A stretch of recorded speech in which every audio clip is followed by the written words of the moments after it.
BNP বা ইসলামী দলগুলো ক্ষমতায় যাওয়া মানে হলো আমরাই ক্ষমতায় যাওয়া। আমাদের দেশে এখন ডক্টর ইউনূস এমন কোন সাফল্যের মুখ দেখাতে পারেনি যেটা আমরা গর্ব করতে পারি। আপনারা ক্ষমতা চান, আমরা চাই, কারণ আমরা তো আওয়ামী লীগ ক্ষমতা আসুক সেটা আমরা চাই না। আমরা চাই আওয়ামী লীগ বিরোধী শক্তি ক্ষমতায় আসুক, অবশ্যই বিএনপি সেখানে আসুক অথবা ইসলামী দলগুলো যাক, এটা আমরা খুশি। বিএনপি বা ইসলামী দলগুলো ক্ষমতায় যাওয়া মানে হলো আমরাই ক্ষমতায় যাওয়া। আরেকটা আগস্ট বিপ্লব হবে, আরেকটা জুলাই বিপ্লব হবে, আরেকটা 5 আগস্ট হবে। এজন্য আমরা আমাদের পাহাড়ের আদায় করবো, ক্ষমতার জন্য তাদের রাস্তা খুলে দেবো, সাথে সাথে পাহাড়ারি করবো। নতুন যারা ক্ষমতার স্বপ্ন দেখে তারা যেন কোনোভাবে নতুন কোন আধিপত্যবাদী এজেন্ডা আমাদের দেশের জন্য তারা চাপিয়ে দিতে না পারে। আমি বাংলাদেশ সেনাবাহিনীর যারা সৈনিক ছিলেন এবং যাদের প্রধান ভূমিকা ছিল এই আন্দোলনের পক্ষে, আমি তাদেরকে সাধুবাদ জানাই। যারা শহীদ পরিবার তাদেরকে সাধুবাদ জানাই, তাদের জাযাকাল্লাহ জানাই। এবং চট্টগ্রামের যিনি সেনাবাহিনীর জিওসি ছিলেন আমি তাকে ধন্যবাদ জানাই। গত আগস্ট মাসে চট্টগ্রাম সেনাবাহিনীর যে জিওসি ছিলেন তিনি আমাদের আন্দোলনের পক্ষে ছিলেন। কানাডের জিওসি তিনি আন্দোলনের পক্ষে ছিলেন। বাংলাদেশ সেনাবাহিনীর একাধিক জিওসি যারা এই আন্দোলনের পক্ষে ছিলেন আমি তাদেরকে ধন্যবাদ জানাই। আমি কলেজ বিশ্ববিদ্যালয়ের ছাত্রদের উদ্দেশ্যে বলতে চাই, এই বিপ্লব প্রথম আপনারা ডাক দিয়েছেন, আদানের ভূমিকায় দিয়েছিলেন, আমরা আপনাদের কাছে সামিল হয়েছি। আগামী বাংলাদেশের বিনিময়ে মাদ্রাসার ছাত্রদেরকে বাদ দিয়ে, আলেম ওলামাদেরকে বাদ দিয়ে, হেফাজত ইসলামের মতো বিশাল সংগঠনকে বাদ দিয়ে বাংলাদেশ বিনিময় করতে সম্ভব না। যদি হেফাজত ইসলামকে মাইনাস করা হয়, আলেমদেরকে মাইনাস করা হয়, ইসলাম বন্ধুদেরকে মাইনাস করা হয়, আপনারা এই দেশের স্বাধীনতাকে রক্ষা করতে কোনোদিনও পারবেন না। আপনারা আলেমদের হলো স্বাধীনতার অত্যন্ত প্রহরী। সুতরাং নতুন বাংলাদেশের যে পুনর্গঠন হবে সেখানে অবশ্যই আপনাদেরকে এই শক্তিকে সাথে রাখতে হবে। বান্ডেল থাকলে প্রতি সেনমানিতে টাকা বাঁচবে। বিকাশ সেনমানি বান্ডেল কিনে জিতুন প্রতি লেনদেনে। আগামী দিনে আমরা বৃহত্তর পরিসরে আমরা আসতে চাই, আমরা আমাদের অনেক অব্যাহত রাখতে চাই, আমাদের সংগ্রাম অব্যাহত রাখতে চাই। আমার ভাইয়েরা, 1টা বছর হয়ে গেল, এখনো আমাদের আলেম আমাদের সমস্ত মামলা কিন্তু প্রত্যাহার হয় নাই।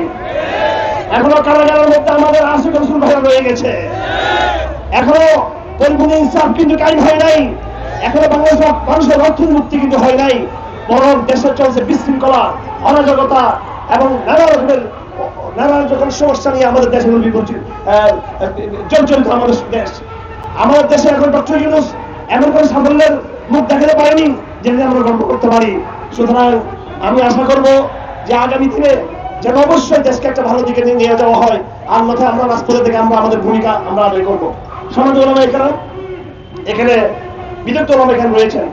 আমি একটা আপনাদের সবাইকে বলে দিচ্ছি, আগামীতে এবং বর্তমান সরকার যে কয়দিন আছে, বিশেষ করে আগামীতে যারাই ক্ষমতায় আসবেন, আমি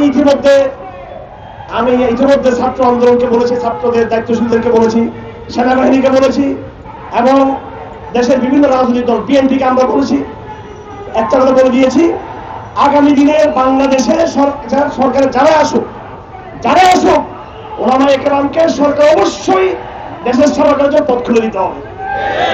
তার একটা উদাহরণ দিই আপনাদেরকে, শুধু গরম বক্তৃতা করলে হবে না।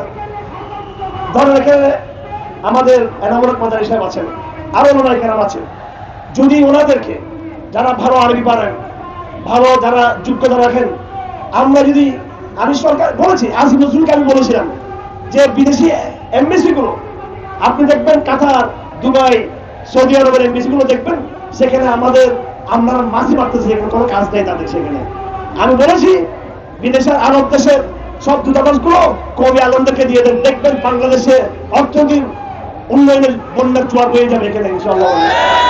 আগামী বাংলাদেশের বিনির্মাণে আপনারা ভূমিকা তৈরি নিন, আপনার চেয়ারম্যান হবেন, আপনার বিদেশি দূতাবাসের দায়িত্বশীল হবেন, আপনার সচিবালয়ের দায়িত্ব নেবেন, আপনার বিভিন্ন প্রশাসনিক বিভিন্ন কমিটিতে আপনার উপকমিটিতে আপনার সদস্য হবেন।